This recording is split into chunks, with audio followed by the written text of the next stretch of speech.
이 열왕기 16장에서는 유다의 왕 아하스 왕의 사적에 대한 소개를 해주고 있습니다. 유다 나라도 이스라엘 나라가 급변하고 있는 그런 정도로 빠르게 타락의 길을 걸어가진 않지만, 그러나 여전히 이 유다 나라도 그의 세력이 약해져서 결국 이스라엘 백성들이 가는 그런 걸음을 따라가고 있는 그런 모습을 우리가 이 16장의 내용을 통해서 확인해 볼 수 있습니다. 오늘 본문의 말씀에 보면 아하스 왕이 다스리던 때가 북쪽 이스라엘 나라에는 베가가 다스린 지 제10년이 되는 해라, 이렇게 이야기했고, 그가 20살이 됐을 때 즉위를 해서 예루살렘을 16년 동안 다스렸다, 이렇게 이야기해 줍니다. 그런데 그의 통치에 대한 하나님의 평가가 어땠는가?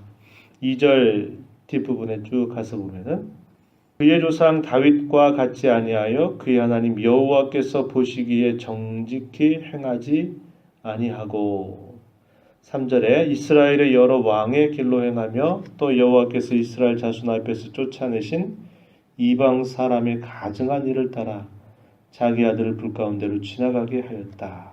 또 산당들과 작은 산 위 모든 푸른 나무 아래에서 제사를 드리며 분향하였다. 유다의 왕조 사이에 있어서 이 아하스가 범한 죄악이 어떠했는가 하는 것을 소개해주고 있는데요. 조상 다윗과 같지 아니하였다. 이것은 유다 왕을 평가하는 데 기준이 되는 이야기다, 이렇게 이야기했었고, 여호와 하나님 보시기에 정직히 행하지 아니하였다, 이렇게 표현합니다. 다른 선대의 이런 선한 왕들과 다르게 이 아하스의 경우는 정직히 행하지 아니하였다, 이렇게 평가가 되고요. 그 평가되는 내용의 3절 4절에서 읽은 것처럼 이스라엘의 여러 왕의 길로 행했다, 이 말은 북쪽 이스라엘의 그 모습을 본떴다, 이렇게 이해할 수 있는 표현입니다. 그리고 이스라엘 자손 앞에서 쫓아내신 이방 사람의 가증한 일들을 따라서 자기 아들을 불 가운데로 지나게 하였다. 당시에 이 모압 나라가 섬겼던 신 중에 몰렉이라고 하는 신이 있는데, 그 신을 섬기는 그들의 종교적인 방식에는 사람을 불 가운데로 지나가게 해서 태워서 소위 인신제사를 드리는 그런 가증한 일이 있었다라는 것입니다.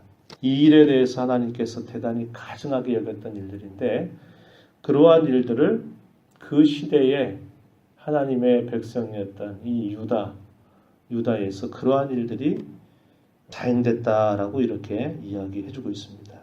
다른 선대 왕들이 악할지라도 그 왕들이 했던 일들은 산당의 제사에 대해서 개혁을 하지 않고 그저 묵인해 둔 그런 형태들로 산당 제사에 참여하지는 않았지만, 그 산당 제사를 묵인하는 정도로 이렇게 했던 것을 우리가 보게 되죠. 그러나 그것조차도 하나님 결국 기뻐하지 아니하셨다 그랬고, 그런 부분들이 결국 남겨두게 되면서 통치 말기에 접어들게 되면 우상 숭배의 빌미를 또 갖게 만드는 그런 일들이 이 유다의 왕조 사이에 있었는데, 아하스 왕의 경우는 그 정도만이 아니라 자기가 직접 그 산당 제사에 참여할 정도로 하나님을 등지는, 하나님을 배역하는 그런 행위를 그가 하게 됐다, 이렇게 소개해주고 있습니다.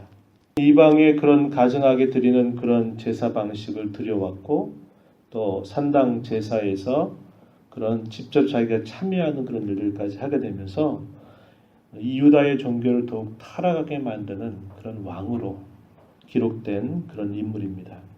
4절에서 이렇게 표현한 것이 그가 직접 참여했다는 거죠. 그래서 유다의 왕조사에 있어서 이 아하스 왕은 그러한 일에 최초로 하나님 앞에 더 악을 행했던 그런 왕으로 기억되고 있는 인물입니다.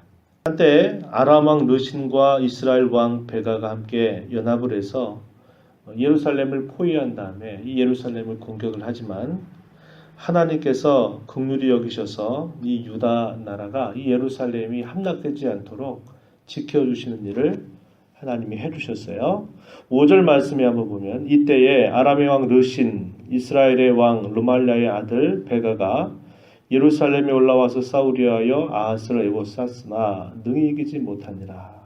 하나님이 그 정도까지 예루살렘이 함락되는 일까지는 하나님 허용하지 않고 지켜주셨다는 겁니다. 그러나 적어도 예루살렘이 포위가 될 정도가 됐다는 것은 하나님께서 그들로 하여금 깨우치시려고 하시는 그런 위기 상황까지 하나님이 그들을 이끌어 가셨다는 것을 이야기해 주는 겁니다. 그런 과정에서 어떤 일을 이 아하스가 하게 되냐면 7절 말씀에 가서 보면요. 아하스가 아수르 왕 디글랏 빌레셀에게 사자를 보내서 하는 말이 나는 왕의 신복이요 왕의 아들이라. 이제 아람 왕과 이스라엘 왕이 나를 치니 청하건대 올라와 그 손에서 나를 구원하소서. 도움에 글을 써서 야수르 왕이었던 디글랏 빌레셀에게 보냅니다. 당시 야수르 나라가 굉장히 세력을 확장하게 가는 그런 과정에 있고요. 11장 이제 끝자락에 가게 되면 이스라엘 나라가 야수르 나라에 의해서 결국은 세력이 약해져서 멸망하게 되는, 패망하게 되는 그런 결과를 맞게 돼요. 그런데 이 디글랏 빌레셀에게 유다 왕 아하스가 도움을 청하는데 그가 하는 말이 왕의 신복이라, 왕의 신하라, 왕의 아들이라, 나를 도와달라라고 이렇게 전가를 보내게 된 것입니다. 하나님께서 이렇게 말하는 아하스를 보고 기뻐하실 리가 없죠.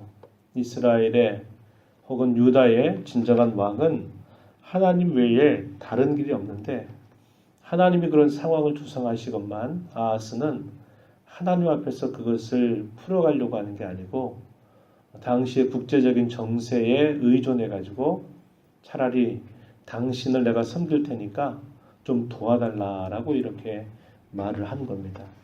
그러면서 어떻게 하나요? 8절에 보면은 여호와의 성전과 왕궁 곳간에 있는 은금을 내어다가 아수르 왕에게 예물로 다 보냈다 이렇게 이야기합니다. 이 말을 들었던 아수르 왕이 좋게 여겼어요. 그래, 나를 섬기겠다 하는 말을 듣고서는 이 아수르가 세력을 더 확장시켜서 이 유다 나라를 도우면서 이 전쟁 과정에서 아람의 왕이었던 르신이 죽임을 당하게 되는 그런 결과가 있게 됐습니다. 9절 뒷부분에 이렇게 소개하죠. 그리고 나서 10절 이하에서부터 마지막 절의 내용에서 소개해 준 게 뭐냐면 이 아하스 왕이 유다의 종교, 여호와 종교를 어떻게 그가 바꿔버리는가 하는 것에 대한 소개가 쭉 되고 있는데요. 이것은 더 큰 문제를 결국 유다 나라에 가져오게 한 것입니다. 그가 어떻게 하냐면 10절에 한번 보시면 아하스 왕이 아수르의 왕 디글랏 빌레셀을 만나러 다메섹에 갔다가 거기 있는 제단을 보고 아하스 왕이 그 제단의 모든 구조와 제도의 양식을 그려 제사장 우리아에게 보냈다. 그래서 우리아가 어떻게 하냐면 11절 끝에 보면 모두 행하여 제사장 우리아가 제단을 만들었다 그럽니다. 하나님께서 솔로몬 성전을 짓게 하셔서 그 솔로몬 성전 안에 있는 제단, 번제물을 이런 제물들을 태워서 하나님 앞에 드리는 이 제단을 보는데 아수르의 다메섹에 가서 그것을 보면서 그들이 섬기는 그 종교 안에 신전 안에 있는 제단을 보니까 너무 멋지고 너무 화려한 것입니다. 반면에 솔로몬 성전에 있는 그 제단은 너무 단순하고 그게 별스럽지 않게 보이는 거예요. 그러니까 어떻게 하냐면 저 다메섹의 신전에 있는 저 제단의 모양을 그대로 본떠오게 한 다음에 그것을 당시 제사장이었던 우리에게 이렇게 만들어라 하면서 하나님께서 모세를 통해서 주셨던 그런 제단을 버리고 그런 이방 종교의 제단을 거기다가 들여왔다는 것입니다. 이게 큰 범죄 행위가 된 것이에요. 그뿐만이 아니고요. 계속해서 보게 되면 어떤 일까지 하냐면 낭실조차도 제거해버립니다. 솔로몬 성전 안에 낭실이라고 한 것을 만들겠는데 이 낭실들을 제거해버리고 또 솔로몬 성전에 보면 큰 바다라고 하는 게 있죠. 바다.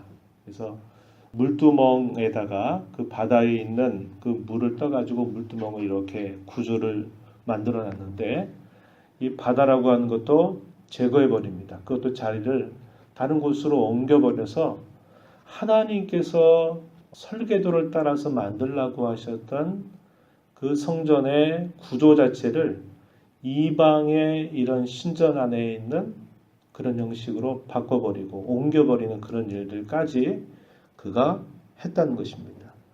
그러면서도 제사는 누구에게 드리냐면 여호와께 드리는 거예요.